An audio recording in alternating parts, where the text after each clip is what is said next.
Good morning. Hello friends. ഇന്ന് ഞാൻ പറഞ്ഞല്ലോ, ഞാൻ ഓരോ ദിവസവും പറയുന്നത് നിങ്ങളൊക്കെ ചെയ്യുന്ന ഓരോ പ്രവൃത്തിയും നമ്മുടെയൊക്കെ ജീവിതത്തിൽ സംഭവിക്കുന്ന ഓരോ കാര്യങ്ങളുമായി ബന്ധപ്പെട്ടാണ്. ഇന്നലെ നമ്മൾ വേനലിനെ പറ്റിയാണ് പറഞ്ഞത്. ഇന്ന് നമ്മൾ പറയുന്നത് എന്താണെന്നറിയാമോ? മനഃശാസ്ത്രപരമായ ചില കാര്യങ്ങളാണ്. മനസ്സിലാവുന്നോ? അതിനകത്ത് 1-2 പോയിന്റ് കുഞ്ഞിന് നേകുട്ടനും ഒക്കെ വേണ്ടതാണ്. അതുകൊണ്ട് അത് ശ്രദ്ധിച്ചോണം. അപ്പം ഞാൻ ഒന്നാമത് പറയുന്ന പോയിന്റ് എന്താണെന്ന് ചോദിച്ചാൽ, മനഃശാസ്ത്രപരമായ ചില കാര്യങ്ങൾ നിങ്ങൾക്ക് ഇപ്പോൾ ഒരു ഉദാഹരണം പറഞ്ഞാൽ ഓക്കെ, ഞാൻ പറഞ്ഞങ്ങ് തുടങ്ങാം. അതായത് ഈ ഒരു കാര്യത്തിന് എനിക്ക് ഒരു ശീലമുണ്ട്. എന്താണെന്ന് ചോദിച്ചാൽ അത് ഞാൻ ആദ്യം അങ്ങ് പറയാമെന്ന് വിചാരിച്ച, കൂടുതൽ വിശദീകരിക്കുന്ന ഒരു സ്വഭാവം.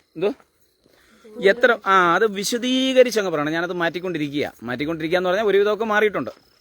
എന്ന് പറഞ്ഞാൽ ഒരു കാര്യം തന്നെ അങ്ങ് എക്സ്പ്ലെയിൻ ചെയ്ത് അതിനെ അങ്ങ് നമുക്ക് തൃപ്തിയാകുന്നവരെ പറയുന്ന ഒരു സംവിധാനം. മനസ്സിലായോ? അങ്ങനെ പറയരുത്. അത് ദുർബലന്റെ മനസ്സാ. കേട്ടോ? എന്തോ അങ്ങനെ വിശദീകരിച്ച് സാറ്റിസ്ഫാക്ഷൻ വെച്ചുകൊണ്ടിരുന്നു കഴിഞ്ഞാൽ അതിനർത്ഥം എന്താണ്? അതൊരു ദുർബലന്റെ അടയാളമാണ്. മനസ്സിലായോ? എല്ലാവരെയും മനസ്സിലാക്കാൻ ശ്രമിക്കുന്നത് തെറ്റാ. എല്ലാവരും അങ്ങ് മനസ്സിലാവണമെന്ന് പറഞ്ഞിട്ടുണ്ട്. അതുകൊണ്ട് അത് കർത്താവൊക്കെ പറഞ്ഞത്, ചെവിയുള്ളവൻ കണ്ണുള്ളവൻ മനസ്സിലാവുന്നു, അന്വേഷിപ്പിൻ, മുട്ടുവിൻ, അങ്ങനെയൊക്കെ ഒക്കൂ. മനസ്സിലായോ? എല്ലാം അങ്ങ് മനസ്സിലാക്കാമെന്ന് വിചാരിച്ച് ഒരാളെ മനസ്സിലാക്കിപ്പിക്കാമെന്ന് വിചാരിച്ച് നമ്മൾ ശ്രമിക്കരുത്. അത് നടക്കത്തില്ല. മനസ്സിലായോ? പക്ഷേ നിങ്ങളെ കേൾക്കുന്നവർക്ക്, നിങ്ങളോട് താല്പര്യമുള്ളവർക്ക് നിങ്ങൾ കൂടുതൽ എക്സ്പ്ലെയിൻ ചെയ്യേണ്ട കാര്യമില്ല. അവർക്ക് കാര്യം മനസ്സിലാവും. മനസ്സിലായോ? നിങ്ങളെ താല്പര്യമില്ലാത്ത ഒരാൾ ഭയങ്കര പാടായിരിക്കും. മനസ്സിലായോ മോനെ? അപ്പോൾ അധികം വിശദീകരിക്കുന്നത് ദുർബലതയുടെ ഒരു അടയാളമായിട്ടാണ്. മനസ്സിലായോ? എന്നിട്ട് അടുത്തൊരു പോയിന്റ് ഇപ്പോൾ പറയുന്നത് എന്താന്ന് ചോദിച്ചാൽ, സമയത്തെ പറ്റിയാ. സമയമാണ് ജീവിതത്തിലെ ഏറ്റവും വലിയ കറൻസി. ഏറ്റവും വലിയ കറൻസി അപ്പം പറയും അംബാനി, അവന് അത്രയും കാശുള്ളത്. അംബാനിയുടെ മരിക്കുന്ന സമയത്ത് നീട്ടിക്കൊടുക്കാൻ പറ്റൂ? സമയം ആർക്കും നീട്ടിക്കൊടുക്കാനും ഒക്കത്തില്ല. സമയം എന്ത് ചെയ്യാനും ഒക്കത്തില്ല. ഒരാൾക്ക് വേണ്ടി വെയിറ്റും ചെയ്യത്തില്ല. അപ്പോൾ ഏറ്റവും വാല്യുബിൾ ആയിട്ടുള്ള ജീവിതത്തിലെ അമൂല്യമായ ജീവിതത്തിലെ സംഭാവന ഏതാണ് നമുക്ക് ലഭിച്ചിട്ടുള്ളത്? ടൈമാണ്. അപ്പോൾ ലോകത്തെ ഏറ്റവും വിലയുള്ള കറൻസി ആരാണ്? ഡൗട്ടുണ്ടോ? മനസ്സിലായോ? പണം പോയാൽ തിരിച്ചു വരുമോ? വരും. സമയം പോയാലോ? തിരിച്ചു വരത്തില്ല. അപ്പൊ തിരിച്ചു വരാത്ത ഒരേ ഒരു സാധനം ആരാണ്? സമയമാണ്. മനസ്സിലായോ? മനസ്സിലാവുന്നു? അപ്പം നിങ്ങളോട് പറയുന്നേ, നമ്മൾ ഈ ബന്ധങ്ങളൊക്കെ കെട്ടിപ്പടുക്കാൻ ഭയങ്കരമായിട്ട് ശ്രമിക്കും. ശ്രമിക്കാറുണ്ടോ? അപ്പോൾ ഞാൻ പറയുന്നു നിങ്ങളോട്, എല്ലാ ബന്ധങ്ങളും ആവശ്യമില്ല. ചില ബന്ധങ്ങൾ ദൂരെ ഇരിക്കുന്നത് തന്നെയാണ് നല്ലത്. ചില ബന്ധങ്ങൾ ദൂരെ ഇരിക്കുന്നത് തന്നെയാണ് നല്ലത്. അതാണ് നല്ലത്. എല്ലാ ബന്ധങ്ങളും കൂടെ നിർത്താൻ വേണ്ടി ശ്രമിക്കരുത്. നിങ്ങൾക്ക് വില തരാത്ത ബന്ധങ്ങളെ കൂടെ നിർത്തുകയും ചെയ്യരുത്. മനസ്സിലാവുന്നോ? അത്തരത്തിലുള്ള ബന്ധങ്ങളെ മാറ്റുന്നത് കൊണ്ട് നിങ്ങൾക്ക് ഗുണമേ ഉണ്ടാവൂ. ഐഡിയ കിട്ടിയോ? ഒരു കാരണവശാൽ എല്ലാവരെയും തപ്പിപ്പിടിച്ച് കൂടെ കൊണ്ടു നടക്കാമെന്ന് വിചാരിച്ചാ, മനസ്സിലാവുന്നോ? ഇപ്പോൾ തന്നെ കുഞ്ഞുങ്ങൾ നിങ്ങൾക്കെല്ലാം പറഞ്ഞു തന്ന് മനസ്സിലാക്കിച്ച് മുന്നോട്ട് കൊണ്ടുപോകണമെന്ന് പറഞ്ഞാൽ ചില സമയമൊക്കെ എത്തുമ്പോൾ പപ്പോ വിചാരിക്കും എന്ത് ചെയ്യും? അവർക്കൂടെ വേണമെന്നൊരു തീരുമാനം വരട്ടെ. മനസ്സിലാവുന്നോ? അപ്പോൾ അതനുസരിച്ചുള്ളൊരു തീരുമാനത്തിലേക്ക് എന്നെ കടത്തരുത് എന്ന് ഞാൻ ഓർമ്മപ്പെടുത്തുകയാണ്. കാരണം എന്താണ്? നമുക്കെല്ലാവരെയും കൊണ്ടുപോയി പെർഫെക്റ്റ് ആക്കിക്കൊണ്ട് പോകുമ്പം ആര് നഷ്ടപ്പെട്ടു പോവും? നമ്മളില്ലാതായി പോവും. മനസ്സിലാവുന്നോ? അപ്പോൾ എന്താണ് ആ ഒരു പോയിന്റ് കിട്ടിയോ? അപ്പം പറഞ്ഞ പോയിന്റിനകത്ത് പിന്നെ നമ്മുടെ ജീവിതം എന്ന് പറയുന്നത് നെഗറ്റീവ് ചിന്തയാണ് നമ്മുടെ ജീവിതത്തിലെങ്കിൽ നെഗറ്റീവ് ജീവിതം കിട്ടും. പഠിച്ചോ? നിങ്ങൾ ചിന്തിക്കുന്നത് നെഗറ്റീവ് ആണെങ്കിൽ നിങ്ങൾക്ക് നെഗറ്റീവ് കിട്ടും? ജീവിതം കിട്ടും. നിങ്ങൾ ചിന്തിക്കുന്നതെല്ലാം നന്മയാണെങ്കിലോ നന്മയുടെ ജീവിതം കിട്ടും. അപ്പോൾ എല്ലാത്തിനും കാരണമാരാ? നമ്മുടെ മൈൻഡ് അല്ല, നമ്മുടെ ചിന്തയാണ്, തോട്ടാണ്. മനസ്സിലാവുന്നു? നമ്മുടെ തോട്ട് ആണ് എന്തായി മാറുന്നത്? നമ്മുടെ ചിന്തയാണ് നമ്മുടെ പ്രവൃത്തിയായി മാറുന്നത്. പ്രവൃത്തിയാണ് നമ്മുടെ എന്തായി മാറുന്നത്? ക്യാരക്ടറായി. പ്രവൃത്തി തന്നെ ആക്ഷൻ, അത് ക്യാരക്ടറായി മാറുന്ന ആ ക്യാരക്ടറാണ് നമ്മളെന്ന് പറയുന്നത്. അതുകൊണ്ടപ്പോൾ പറയുന്നത് ബിഹേവ് ചെയ്യുന്നതും ക്യാരക്ടറും വ്യത്യസ്തമാണ്. ബിഹേവ് എന്ന് പറയുന്നത് പപ്പ അങ്ങോട്ട് വീട്ടിലോട്ട് കയറി വരുമ്പോഴത്തേക്ക് കുഞ്ഞുങ്ങൾ അറ്റൻഷനായി ഭയങ്കര മിടുക്കന്മാരെ പോലായി. I know that. നിങ്ങളത് അപ്പോഴും എന്നെ കാണാൻ വേണ്ടി ബിഹേവ് ചെയ്തതാണെന്ന് എനിക്കറിയാം. I know your character. The last day അത് ഒരു കാരണം, നിയാക്കുട്ടൻ്റെ ഒരു കാരണം ഇത് പറയുന്നതിൻ്റെ. നിയാക്കുട്ടൻ ഇരുന്ന് പുസ്തകം വായിച്ചുകൊണ്ടിരിക്കുക. I was very happy. Why? Because my നിയാമോൾ ഈസ് റീഡിങ് ബുക്ക്. നിയാമോൾ വാസ് റീഡിങ് ബുക്ക്. അപ്പോൾ അതിനെന്തിനാ ഞാൻ സന്തോഷിക്കുന്നത്? ബിക്കോസ് ഞാൻ സന്തോഷിച്ചതിൻ്റെ കാരണം പുസ്തകം വായിച്ചുകൊണ്ടിരിക്കുന്ന കുഞ്ഞിൻ്റെ ഓർമ്മ വർദ്ധിച്ചുകൊണ്ടിരിക്കും. പഠിച്ചോ? എന്തോ? പുസ്തകം വായിക്കുന്ന ആൾക്ക് എന്തോ കൂടും. അതുകൊണ്ടാണ് നമ്മുടെ ഇദ്ദേഹത്തിൻ്റെ പേരെന്തോ, അലക്സാണ്ടർ സാർ, IPS. അദ്ദേഹം എന്ത് ചെയ്യും? എല്ലാ കാര്യവും ഈ പ്രായത്തിൽ മെമ്മറൈസ് ചെയ്യുന്നത് എന്തുകൊണ്ടാണ്? എവറി ഡേ ഹീസ് റീഡിങ് ഒരു 50-55 പേജസ് എവറി ഡേ. മനസ്സിലാവുന്നോ?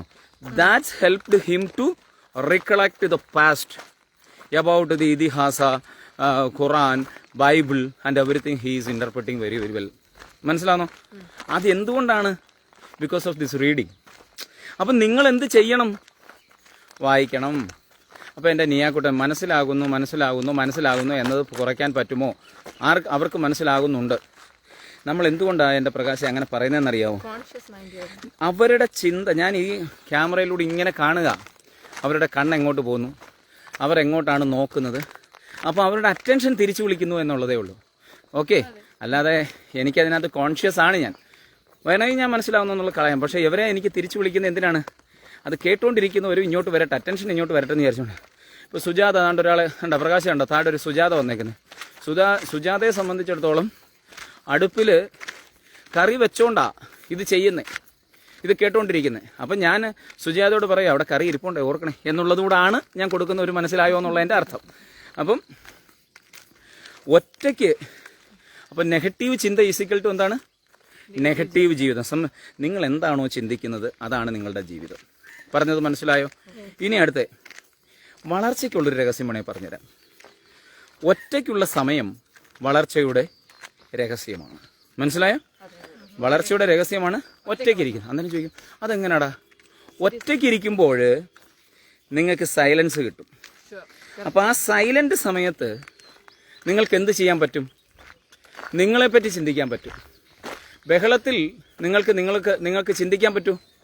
ഇല്ല. അപ്പം ബഹളത്തിൽ നിന്നൊഴിഞ്ഞ് ഒറ്റയ്ക്ക് നിൽക്കുമ്പോൾ നിങ്ങൾക്ക് എന്ത് ചെയ്യാൻ പറ്റും? നിങ്ങൾക്ക് നിങ്ങളെ സ്വയം ഒന്ന് പരിചയപ്പെടാൻ പറ്റും. എന്തോ? നിങ്ങളെ സ്വയം ഒന്ന് പരിചയപ്പെടാൻ സഹായിക്കും. മനസ്സിലാവുന്നോ? അതുകൊണ്ട് സൈലന്റ് എന്താണ്?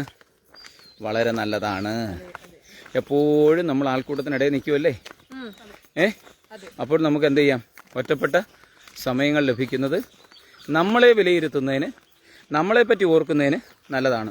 മനസ്സിലായോ? ഇനി ഒരു പോയിന്റ് എന്താണെന്ന് വെച്ചാൽ, ഇപ്പം കുഞ്ഞുങ്ങളായാലും ശരി, ലിനി ആയാലും ശരി, എന്നെ സന്തോഷിപ്പിക്കാൻ ശ്രമിക്കും. കേട്ടോ? എന്നെ സന്തോഷിപ്പിക്കാൻ ചെയ്യുന്നത് എന്തിനാണ്? That's a convincement. You are convincing me. അതെന്ന് പറഞ്ഞു കഴിഞ്ഞാൽ എൻ്റെ കൂട്ടരാൾക്ക് പെട്ടെന്ന് മനസ്സിലാകുന്ന ഒരു സാധനമാണ്. നിങ്ങൾ എന്നെ കൺവിൻസ് ചെയ്യണ്ട. മനസ്സിലാവുന്നു? അപ്പം നിങ്ങൾ എന്ത് ചെയ്യണം? നിങ്ങൾക്ക് ഒരു കാര്യം അങ്ങ് പഠിച്ചു വെച്ചേക്കണം. നിങ്ങൾക്ക് ആരെയും സന്തോഷിപ്പിക്കാൻ കഴിയില്ല. എന്താ? നിങ്ങൾക്കാരെയും സന്തോഷിപ്പിക്കാൻ കഴിയില്ല. നിങ്ങൾ സ്വയം മാറണം. അപ്പം നിങ്ങൾ കാരണം എന്ന് പറഞ്ഞാൽ നിങ്ങളെ സന്തോഷിപ്പിക്കാൻ പറ്റുന്ന ഒരാളെ ലോകത്തുള്ളൂ. ആരാത്? നിങ്ങളാ. ഞാൻ താൽക്കാലിക സന്തോഷത്തെ പറ്റിയല്ല പറയുന്നത്. നിങ്ങളെ സന്തോഷിപ്പിക്കാൻ ഒരാളുണ്ടെങ്കിൽ അത് ആരാണ്? അത് നിങ്ങളാണ്. അപ്പം നിങ്ങൾ സന്തോഷിക്കാനുള്ള വഴി കണ്ടെത്തണം. അതുകൊണ്ടാണ് പപ്പ പറയുന്ന each and every satisfaction in your life is the heaven. അപ്പം വാട്ട് ഈസ് ഹെവൻ എന്ന് ചോദിച്ചു കഴിഞ്ഞാൽ ഈച്ച് സാറ്റിസ്ഫാക്ഷൻ ഈസ് ഹെവൻ. എന്താ? മനസ്സിലായോ? ഞാൻ അങ്ങനെ പറയുന്നതിൻ്റെ കാരണം അതാണ്. നിങ്ങൾ എന്തിനാ സ്വർഗം അന്വേഷിച്ച് പോകുന്നത്? സ്വർഗം നിങ്ങളുടെ ഉള്ളിലുണ്ട്. നിങ്ങൾ കണ്ടിട്ടുള്ള each and every dreams when you will satisfy that, when you will achieve that, the particular moment you reach your heaven. ശരിയാണോ? അങ്ങനെയാണ് ഞാൻ പറയുന്നത്. പോയിന്റ് കിട്ടിയോ? നമ്മൾ സാറ്റിസ്ഫാക്ഷൻ ആവുന്നത് എങ്ങനെ? പിന്നെ ഒഴിഞ്ഞു പോകാൻ വേണ്ടി നിൽക്കുന്ന ആരെ എന്ത് ചെയ്യരുത്? പിടിച്ചു നിർത്തരുത്. എന്തോ? ഒഴിഞ്ഞു പോകാൻ പോകുന്ന ആരെ എന്ത് ചെയ്യരുത്? പിടിച്ചു നിർത്തരുത്. നിങ്ങൾക്ക് വില തരാത്തവർ പോകട്ടെ. എന്താണ്? അവരെ പിടിച്ചു നിർത്തണോ? അത് വളരെ ഇമ്പോർട്ടൻ്റ് ആണ്. നമ്മുടെ ജീവിതത്തിൽ നമ്മുടെ സമയം കളയുന്ന, നമ്മളെ കൊല്ലുന്ന ഏറ്റവും പ്രധാനപ്പെട്ട ഒരു സംഭവമാണ് നമുക്ക് വില തരാത്തവർക്ക് നമ്മൾ വില കൊടുക്കരുത്. അയ്യേ അണ്ടിക്കരല്ല. ഓക്കെ, എല്ലാ നന്മകളും ഉണ്ടാവട്ടെ. നമ്മുടെ മുളകുന്നില്ല രാജൻ മരിച്ചു പോയത് അറിഞ്ഞിരുന്നു? ഏതാ? സിന്ധുവിൻ്റെ ഹസ്ബൻഡ് അങ്ങ് താഴത്തെ ഇന്നലെ. ഇന്നടക്കം. ഓക്കെ, അപ്പം അടുത്ത പോയിന്റ് കേട്ടോണം. അപ്പം എന്തായിരുന്നു പപ്പ ഇപ്പൊ പറഞ്ഞേ? നമ്മൾ ഒഴിഞ്ഞു പോകുന്നവർ പിടിച്ചു നിർത്തരുത്. മനസ്സിലാവുന്നോ? വിലമതിക്കാത്തവർ പോകട്ടെ. അപ്പം വിലമതിക്കാത്തവർ പോകുമ്പോൾ എന്താ സംഭവിക്കുന്നറിയാമോ? മനസ്സിലായോ? വിലമതിക്കാത്തവർ പോകുമ്പോ വില തരുന്നവരെ നിങ്ങൾക്ക് ആ സ്ഥാനത്ത് വെക്കാം. നിങ്ങൾക്ക് സ്പേസായി, സ്ഥലമായി. നിങ്ങൾ എന്താണ് യഥാർത്ഥത്തിൽ നിങ്ങളെ സ്നേഹിക്കുന്നവരെ, നിങ്ങൾക്ക് നന്മ പറയുന്നവരെ നിങ്ങൾ കണ്ടെത്തുന്നുണ്ട്. പക്ഷെ അവരെ ഉള്ളിലോട്ട് കയറ്റാൻ ആര് സമ്മതിക്കുന്നില്ല? ഈ ഒഴിഞ്ഞു പോകാൻ വേണ്ടി നമ്മൾ ഈ ഒഴിഞ്ഞു പോകേണ്ടവരായിട്ടുള്ള നമ്മുടെ അടുത്തുള്ളവന്മാർ എന്ത് ചെയ്യുക? നമ്മളിങ്ങനെ കൈകാര്യം ചെയ്ത് നശിപ്പിച്ചുകൊണ്ടിരിക്കുക. അപ്പോൾ യവൻ അങ്ങ് പോകാൻ അനുവദിക്കേണ്ടതാണ്. നമ്മുടെ ജീവിതത്തിൽ എന്താ ചെയ്യുന്നത്? നല്ല ആൾക്കാർ വന്ന് കയറാൻ കാരണമായി തീരും. മനസ്സിലാവുന്നു? അപ്പോൾ അടുത്തൊരു പോയിന്റ് എന്താണെന്ന് വെച്ചാൽ, നീയാക്കൂട്ടനോട് പറയാം, ശാന്തത എപ്പോഴും നല്ലൊരു മറുപടിയാണ്. കുഞ്ഞെപ്പോഴും മൗനം ആചരിക്കും. മൗനം പല പ്രാവശ്യം ഉണ്ട് കുഞ്ഞിന്. മോനെ കേൾക്ക്, പറയുന്ന കേൾക്ക്. മൗനത്തിന് ഏറ്റവും വലിയ പവർഫുൾ സാധനമാണ് മൗനം. മൗനമുണ്ട്. ചില സമയത്ത് നിങ്ങൾക്ക് മൗനം വേണം. മനസ്സിലായോ? ശാന്തത എന്ന് പറഞ്ഞാൽ വലിയ ഒരു പ്രതികരണമാണ്. ചില സമയത്ത് എന്ന് പറഞ്ഞാൽ സ്കൂളിൽ ടീച്ചർ ചോദിക്കുമ്പോൾ ശാന്തത പറഞ്ഞാൽ അതിനർത്ഥം എന്തുവാ? പരീക്ഷയിൽ ക്വസ്റ്റ്യൻ പേപ്പർ ചോദിച്ചിട്ട് ശാന്തത കാണിച്ചാൽ എന്തോ പ്രശ്നം? നിങ്ങൾക്ക് മാർക്ക് കിട്ടത്തില്ല. മോൻ അങ്ങനെ ചെയ്യാറില്ല. മോനെ എക്സ്പ്ലെയിൻ ചെയ്യരുത്. 12 സെക്കൻഡ്. മനസ്സിലാവുന്നു? പപ്പയുടെ ജീവിതത്തിൽ പണ്ട് നടന്നിരുന്ന പപ്പയ്ക്ക് എന്തായിരുന്നു? എല്ലാ കാര്യത്തിനും അഞ്ഞിക്കണങ്ങുണാന്ന് പറഞ്ഞ് എടുത്തിയാടി അങ്ങനെ സംസാരിക്കുമായിരുന്നു. ഞാനത് മാറ്റി ഞാൻ തന്നെ പറഞ്ഞു 5 സെക്കൻഡ്. എന്തുവാ? 5 സെക്കൻഡ് കഴിഞ്ഞാൽ ഞാൻ ആൻസർ കൊടുക്കും. അങ്ങനെ മോനെ അങ്ങനെ പ്രാക്ടീസ് ചെയ്യുക. ചിലപ്പോൾ ഒരുത്തൻ തന്തയ്ക്ക് വിളിക്കുമ്പോൾ അറിയാതെ ഇതാ എന്ന് ചോദിച്ചു പോകും. പക്ഷേ എന്നാലും ഞാൻ ഇങ്ങനെ കടിച്ചമർത്തി 1 2 3 4 5 എടേ എന്തുകൂടെ പറഞ്ഞേ? അപ്പോഴത്തേലും അവൻ അങ്ങ് മറന്നു പോകും. അങ്ങനെ ടെക്നിക്കാലിറ്റിയൊക്കെ ഞാനിപ്പോൾ അപ്ലൈ ചെയ്യുന്നുണ്ട്. പണ്ട് ഇതൊന്നും എനിക്ക് അറിയത്തില്ലായിരുന്നു. മനസ്സിലായോ? പിന്നെന്തുവാന്ന് പറഞ്ഞാൽ, നിങ്ങൾക്ക് വിലയിടേണ്ടത് നിങ്ങളായിരിക്കണം. എന്തൊരു ചൂടാണ്. എന്തോ നീയാൻകുട്ട എന്തോ പറഞ്ഞേ? നിങ്ങൾക്ക് വിലയിടേണ്ടത് ആരാ? ആരാ മോനെ? നീയോടാ ചോദിക്കുന്നേ? ഇങ്ങനെ മൗനം ആവാനല്ല പപ്പ പറഞ്ഞേ. ഈ മൗനമല്ല, ഇതല്ല. വേറെ പറഞ്ഞ മോനെ, നമുക്ക് വിലയിടുന്ന ആരാ? മോൻ വേറെ ഏതോ ചിന്തിച്ച. ഇത് പറ, നമുക്ക് വിലയിടുന്ന ആരാ? സംശയമുണ്ടോ? കുഞ്ഞിനെ വിലയിടണ്ട. ഇപ്പൊ പപ്പ എന്ത് പറഞ്ഞാലും കുഞ്ഞിനെ ബാധിക്കുമോ? അത് അമ്മ പറഞ്ഞാൽ ബാധിക്കുമോ? കേൾക്കുകയേ ചെയ്യാവൂ. നിങ്ങൾ ലീഡേഴ്സാണ്. നിങ്ങൾ ലീഡറാണോ? ഒരു ലീഡറെ തോപ്പിക്കാൻ ആർക്കെങ്കിലും പറ്റുമോ? ഒരു ലീഡറെ തോപ്പിക്കാൻ ആർക്കേ പറ്റൂ? ഒരു ലീഡർക്കേ പറ്റൂ. എൻ്റെ കുഞ്ഞെന്ന് പറഞ്ഞാൽ എൻ്റെ ഏറ്റവും വലിയ ലീഡർ. ഒന്ന് നോക്കിയേ, എല്ലാവരും ഒന്ന് ഹൈ അടിച്ചേ. മനസ്സിലായോ? എൻ്റെ കുഞ്ഞ് പറയുന്നതിൻ്റെ കൂട്ട് ഒരു നിങ്ങൾക്ക് വിലയിട്ടില്ല എന്നുണ്ടെങ്കിൽ ആരാണ് നിങ്ങൾക്ക് വിലയിടുന്നത്? മനസ്സിലായോ? അപ്പോൾ അങ്ങനെ ചിന്തിക്കുമ്പം ആരെങ്കിലും നിങ്ങളുടെ ജീവിതത്തിൽ നിങ്ങളെ വഴക്ക് പറഞ്ഞാൽ പ്രശ്നമുണ്ടോ? കാരണം എന്താ? എനിക്ക് അതിനകത്തൊന്നും കാര്യമൊന്നുമില്ല. പുഴയെടുക്കടുന്നതിന് മഴ അങ്ങനെ ആയില്ലയോ? എന്നാൽ ഇനി ഞാൻ ഈ പറയുന്നത്, കഴിഞ്ഞൊരു ദിവസം ഒരാൾ, ഞാൻ എന്നോട് ചോദിക്കരുത്, നിങ്ങളുമായിട്ട് ബന്ധപ്പെട്ടിട്ടുള്ള കേസൊന്നുമല്ല, എന്നാൽ നമ്മളുമായി ബന്ധപ്പെടുന്ന ഒരാളാണ്. മനസ്സിലാവുന്നു? അയാൾ പറഞ്ഞ ഒരു കാര്യത്തിൻ്റെ അടിസ്ഥാനത്തിലാണ് ഞാനിത് പറയുന്നത്. ഒന്നും തോന്നണ്ട. ഇത് സംഭവം ഇത്രയേ ഉള്ളൂ. ഇരിക്കുമ്പോൾ എന്തിനാടെ കാലാട്ടുന്ന പെൺപിള്ളേർ? ഒരു ചോദ്യം. കാലിൻ്റെ മേലെ കാല് വെച്ച് ഇരിക്കുമ്പോൾ എന്തിനാടെ കാലാട്ടുന്നത്? അതെങ്ങനെ അറിയാം? അതാണ് അതിന്റെ കാരണം. കാരണം എന്താ പറയുക, ഇരിക്കുമ്പോൾ നമ്മൾ കാലാട്ടുന്നതിന്റെ കാരണം എന്താണെന്നറിയാവോ? നമ്മുടെ തലച്ചോറിൽ ശ്രദ്ധ കൂടുതൽ, ആ പറയുന്ന കാര്യത്തിനകത്ത് ശ്രദ്ധ കൂടുതൽ വരുന്നു എന്നുള്ളത് കൊണ്ടാണ് നമ്മൾ കാലാട്ടുന്നത്. അല്ലാതെ ഇതിനകത്ത് വേറെ. അപ്പോൾ എന്താ ചെയ്യുമെന്നറിയാം, പണ്ടൊക്കെ ഈ തമ്പ്രാക്കന്മാരുടെ അടുത്ത് പെണ്ണുങ്ങൾ ഇരിക്കുമ്പോൾ ഈ പെണ്ണുങ്ങൾ എങ്ങനെ ഇരിക്കണം? ഞാൻ അമ്പ്രാനേ അങ്ങനെ ഇരിക്കണം. അതുകൊണ്ട് എമാർ പറഞ്ഞു പെണ്ണുങ്ങൾ അങ്ങനെ. ഇന്ദിരാഗാന്ധി വന്നിരുന്നാലോ എമാർ ഓച്ചാനിച്ച് അവിടെ വയ്ക്കും. പ്രിയങ്ക ഗാന്ധി. അതുകൊണ്ട് നിങ്ങൾ എന്ത് ചെയ്യണം? ഈ വക കാര്യങ്ങളെ ഒന്നും പേടിക്കരുത്. മനസ്സിലായോ?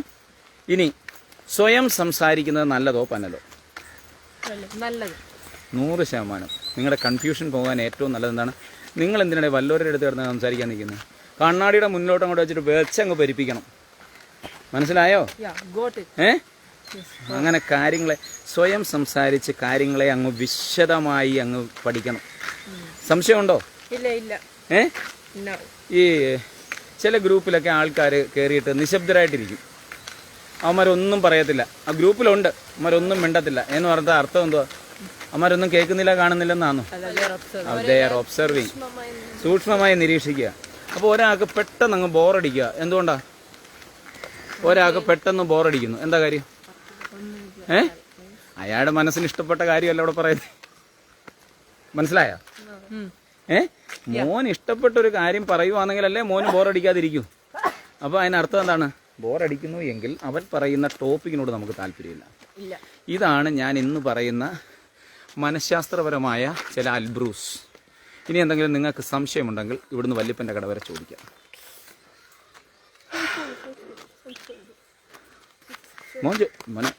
Leaders never ask to others. എന്താണ്? Without any reason. നീ മോള് ലീഡറാണ്, എൻ്റെ കുഞ്ഞ് ലീഡറാണ്. സോ എന്ത് ചെയ്യാൻ പാടില്ല? ആവശ്യമില്ലാതെ ആരോടും ചോദിക്കില്ല. Also a leader, that means leader ask questions to ഗുരൂസ്.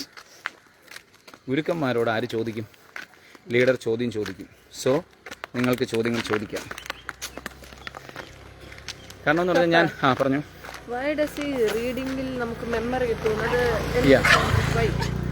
എന്തുകൊണ്ടാണ് വായിക്ക് അല്ല കിട്ടത്തില്ല. നിങ്ങൾ കേൾക്കുമ്പോൾ നിങ്ങളുടെ കേൾവി മാത്രമേ അവിടെ ഉള്ളൂ. മനസ്സിലാവുന്നു? വായിക്കുമ്പോൾ നിങ്ങൾ കാണുന്നു, നിങ്ങൾ ഗ്രഹിക്കുന്നു, നിങ്ങൾ കേൾക്കുന്നു. മനസ്സിലാവുന്നില്ലേ? എല്ലാം കൂടെ ഒരുമിച്ച് വർക്കൗട്ട് ചെയ്യും. സോ യുവർ പഞ്ചേന്ദ്രിയം വിൽ ഓപ്പൺ. നിങ്ങൾക്ക് എന്ത് ചെയ്യും? എല്ലാം ആസ്വദിക്കാൻ പറ്റും. വായന എന്ന് പറയുന്നതാണ് the greatest art of an intellectual person. മനസ്സിലായോ? This is my definition. Any question? മോൻ അതിന് ആൻസർ കിട്ടിയോ? അതുകൊണ്ട് വായിക്കുന്നതുകൊണ്ട് എനിക്ക് അർത്ഥം ഉണ്ടായിരിക്കണം. മെമ്മറി കൂടുന്നുള്ളതേ ഉള്ളൂ. വായിക്കണം, വായിച്ച് തന്നെ മനസ്സിലാക്കണം. വേറെ എന്തെങ്കിലും any other questions from anyway? എന്തെങ്കിലും സംശയമുണ്ടോ? സംശയമുണ്ടോ? ചോദിച്ചു. അതെടുത്തു. എനിക്ക് ചായ വേണ്ട. നേഹയ്ക്ക് വേണോ? എന്തോ വേണ്ടേ? ഞാനിപ്പോൾ പോയപ്പോൾ ശിവേണ്ണൻ്റെ കടയിൽ നിന്ന് ഒരു ചായയും കൂടെ കുടിച്ചിരുന്നു. ചായ അല്ല, കോഫി. കുഞ്ഞിന് ഒരു ഹോർലിക്സ്. അണ്ടിപ്പരിപ്പ് വന്നിട്ടുണ്ടോ? പിന്നെ നേഹമോക്ക് വേണോ? 2 ഹോർലിക്സ്. നിയമൊക്കെ ബിസ്ക്കറ്റ് മേടിച്ചോളൂ. ഇനി ആർക്കെങ്കിലും എന്തെങ്കിലും സംശയമുണ്ടോ? ഏതാണ്ട് എഴുതി, when you truly listen to someone without interrupting or judging it already gives a sense of importance and respect. People feel happier when they feel. Prakash പറഞ്ഞൊരു കാര്യമാണ്. എന്താണ് വളരെ ഇമ്പോർട്ടൻ്റ് എന്ന് പറയാൻ കാരണം? നമ്മൾ ഒരാളെ ജഡ്ജ് ചെയ്യുന്നു എന്ന് അവർക്ക് തോന്നുന്നു എങ്കിൽ ആക്ച്വലി ഞാൻ പറഞ്ഞത് ഐ ചൂസ് ദിസ് ടോപ്പിക്. പ്രകാശാണോ എന്നോട് പറഞ്ഞത്? അല്ല. അല്ലെങ്കിൽ കുഞ്ഞുങ്ങളാണോ പറഞ്ഞത്? അല്ല. ഞാനൊരു ടോപ്പിക് ചൂസ് ചെയ്ത് this is good for my kids and my friends on who is hearing me ആണല്ലോ. അപ്പം why I choose this point? Because this is very beneficial to them ആണല്ലോ. അതുകൊണ്ട് so I took this topic. അതിനുപരി ഞാൻ ഈ topic എടുത്തപ്പോൾ നിങ്ങൾ judge ചെയ്യണം. അപ്പം ഞാനൊരു മുൻവിധിയോടുകൂടി ഇത് പറയാൻ പാടില്ല. ഞാനൊരു നിങ്ങളെ ഇൻറ്ററപ്റ്റ് ചെയ്യത്തുമില്ല. Because I am telling what this is the fact. ഞാനത് പറയുക. If you when you completed that, when you heard that, you can ask a question to me, why this. ഞാൻ അങ്ങനെ ഒരു മുൻവിധിയോടെ ഒരു കാര്യത്തെപ്പറ്റിയും സംസാരിക്കാറില്ല. മനസ്സിലായോ? So do you have any other doubts? Do you have any other doubts? Papa, Yes. ഒന്നുമില്ല, ധൈര്യമായിട്ട് പോകും. ആ പറ. Any other questions? Never. Neha, you question ചോദിക്കാൻ വേണ്ടി ചോദിക്കൊന്നും വേണ്ട. You ask any question from anyway. anyway, Papa, first important advice for a leader to become a leader, please. Best piece of advice to become a leader. Leader എന്ന് പറഞ്ഞു കഴിഞ്ഞാൽ, leader means what? Leader എന്ന് പറഞ്ഞു കഴിഞ്ഞാൽ ഒരു 10,000 പേരുടെ മുന്നേ ഒരാൾ നടന്നു പോവുകയാണ്. നമ്മുടെ നാട്ടിൽ എല്ലാവരും പറയും ഹി ഈസ് ദ ലീഡർ. ആ 10,000 മുൻപേരുടെ മുന്നിൽ നടക്കുന്ന ആൾ തിരിഞ്ഞു നടക്കുമ്പോൾ എത്ര പേർ തിരിഞ്ഞു നടക്കുന്നു? He is the leader. അപ്പോൾ ഇതിനകത്ത് ആ പറഞ്ഞതിൻ്റെ ഇൻ്റർപ്രിട്ടേഷൻ ഡിഫറെൻ്റ് ആണ്. അത് ഓരോരുത്തർക്കും ഒരേപോലെ ആയിരിക്കും കിട്ടുന്നത്. ഞാൻ പറഞ്ഞതിൻ്റെ അർത്ഥം എന്താണെന്ന് ചോദിച്ചാൽ, നിങ്ങളെ നയിക്കുന്നവനാണ് ലീഡർ. നിങ്ങളെ നയിക്കുക എന്ന് പറഞ്ഞാൽ എന്താണ്? നിങ്ങളെ മനസ്സിലാക്കി നിങ്ങളുടെ മുന്നിൽ നിൽക്കുന്നവനാണ് ലീഡർ. അതിനെന്ത് ക്വാളിറ്റി വേണമെന്നുള്ളത് അല്ലേ? അപ്പോൾ എല്ലാവർക്കും ഒരേ ക്വാളിറ്റീസ് ആണോ വരുന്നത്? അപ്പോൾ എന്തുകൊണ്ടാണ് നിങ്ങളുടെ നാട്ടിൽ നിയമങ്ങൾ എഴുതി ഉണ്ടാക്കുമ്പം പാളിച്ചു വരുന്നത്? നിങ്ങൾ തിരഞ്ഞെടുത്ത് വിടുന്നവന് ആ വിദ്യാഭ്യാസം ഇല്ലാത്തതുകൊണ്ടാണ്. നിങ്ങൾക്കൊരു ലോ മേക്ക് ചെയ്യുന്ന ആൾക്ക് ലോ മേക്ക് ചെയ്യാൻ അറിയില്ല എന്നുണ്ടെങ്കിൽ why you choose him? This is democracy. This is the എന്താണ്, in your elections and everything is related to democracy. So you have the right to vote. Why the people choose the not the right person? അതാണ് പ്രശ്നം. നിങ്ങൾക്ക് നന്മ ചെയ്യണമെന്നുണ്ടെങ്കിൽ നിങ്ങൾക്ക് നന്മ ചെയ്യാൻ കഴിവുള്ളവനെ പറഞ്ഞു. ഒരിക്കലും ഒരു വിദ്യാഭ്യാസമുള്ളവൻ രാജ്യത്ത് എന്തുണ്ടാക്കത്തില്ല? ഈ പറയുന്നതിനോട് വർഗീയതയോ ഈ ചെമ്മാടിത്തരോ ഇതൊന്നും ഉണ്ടാക്കത്തില്ല. അതൊക്കെ ചുമ്മാ ചെയ്യില്ല. അവൻ എപ്പോഴും എന്തായിരിക്കും? അവൻ നന്മയുടെ ഭാഗത്ത് നിന്ന്. അത് ഇനി എത്ര അത്ഭുതം നടന്നെന്ന് പറഞ്ഞാൽ. പിന്നെ നമ്മളിപ്പോൾ ഒരു കാര്യം, ഇപ്പൊ ഞാനൊരു ഇതാകണം എന്ന് ഞാൻ പപ്പ എടുത്ത് പറഞ്ഞു. അപ്പൊ പപ്പ എന്നെ അത് അപ്രിഷിയേറ്റ് ചെയ്തുകൊണ്ടിരിക്കുക. അപ്പൊ എനിക്ക് ആ മീൻസ് ആ സുഖം അല്ലെങ്കിൽ ആ സ്വാധീനം അപ്പോഴും ഞാൻ അനുഭവിച്ചു കഴിഞ്ഞു. That is motivation. ഞാൻ പറയുന്ന ഒരു കാര്യത്തിൽ നിന്ന് നിങ്ങൾ ആ സുഖം ആസ്വദിച്ചു കഴിഞ്ഞാൽ 1 മണിക്കൂർ വരെ യു എൻജോയ്ഡ് ദാറ്റ് എന്ന് പറഞ്ഞു കഴിഞ്ഞാൽ ഓൾറെഡി നിങ്ങൾ ലീഡറായി. ഞാൻ പറഞ്ഞു കഴിയുമ്പോഴത്തേക്ക് നിങ്ങൾ ചത്തും പോകും. ആ ഒരു കാര്യം അന്നേരം ചത്തുപോയി.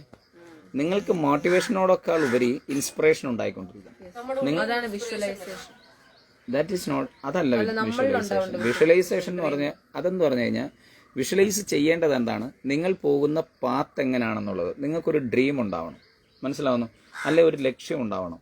ആ ലക്ഷ്യത്തിലേക്ക് പർപ്പസ്ഫുള്ളി പൊയ്ക്കൊണ്ടിരിക്കണം. അപ്പോൾ അതിനകത്ത് നിന്ന് ഡൈവേർട്ട് ചെയ്യുമ്പോഴാണ് നിങ്ങളത് ഇങ്ങനെ വിഷ്വലൈസ് ചെയ്തുകൊണ്ടിരിക്കുക. അപ്പം വിഷ്വലൈസ് ചെയ്യുമ്പോൾ നിങ്ങൾക്ക് എന്തുണ്ട്? ഒരു ബ്ലൂ പ്രിൻ്റ് ഉണ്ട്. അതായത് ഒരു വീട് നിർമ്മിക്കുന്നതിന് മുമ്പ് വീടിൻ്റെ പടം എടുത്ത് വെക്കുന്നു. അതനുസരിച്ചാണ് മേശിരി പണിയുന്നത്. പക്ഷെ വീട് വരച്ചതാരാ? വീട് മനസ്സിൽ കണ്ടതാരാ? ആ വീട് വേണ്ടവന്. മനസ്സിലായോ? അല്ലെ അത് വരച്ചവന്. അപ്പം നിങ്ങൾ ലീഡർ ആവണമെന്നുണ്ടെന്നുണ്ടെങ്കിൽ നിങ്ങൾ നിങ്ങളെപ്പറ്റി വരച്ചു വെക്കണം. ആ വരച്ചു വെക്കുന്ന മെത്തേഡിലൂടെ നിങ്ങൾ പോകണം. അതിനുവേണ്ടിയാണ് നിങ്ങൾ 1 ഡേ ഗോൾ എന്ന് പറയുന്നത്, weekly goal, monthly goal, yearly goal, 5 year goal, 10 year goal, 15 year goals, അല്ലെന്നുണ്ടെങ്കിൽ 20 ഇയേഴ്സ് ഗോൾ. നിങ്ങൾ പറയുമോ ഇത്ര വർഷം കൊണ്ടാണ് ഞാൻ ഇന്നടത്ത് അച്ചീവ് ചെയ്യുന്നതെന്ന് പറഞ്ഞാൽ അത്രയും വർഷം കൃത്യമായി പ്ലാൻ ചെയ്യുന്നതാണ് ഒരു ലീഡറുടെ ഏറ്റവും പ്രധാനപ്പെട്ട ആ ബ്ലൂ പ്രിൻ്റ് കയ്യിലുണ്ടാവണം. Then only you can visualise that. അല്ലാതെ കൊച്ചുനാൾ തൊട്ട് ആ സ്വപ്നവും കണ്ടുകൊണ്ട് നടന്ന സ്വപ്നങ്ങൾ എപ്പോഴും യാഥാർത്ഥ്യവൽക്കരിക്കപ്പെടുന്നത് നിങ്ങൾ നേടുന്ന അറിവിൻ്റെ അതിനനുസരിച്ചാണ് നിങ്ങൾ ട്രാൻസ്ഫോം ചെയ്തുകൊണ്ടിരിക്കുന്നത്. പരന്ന വായന, പ്രാക്ടീസ് പ്രാക്ടീസ് പ്രാക്ടീസ് എന്നൊക്കെ പപ്പ പറയുന്നതിൻ്റെ കാരണം അതാണ്. Do you have any other doubt? That's why 1% of living. Okay, bye.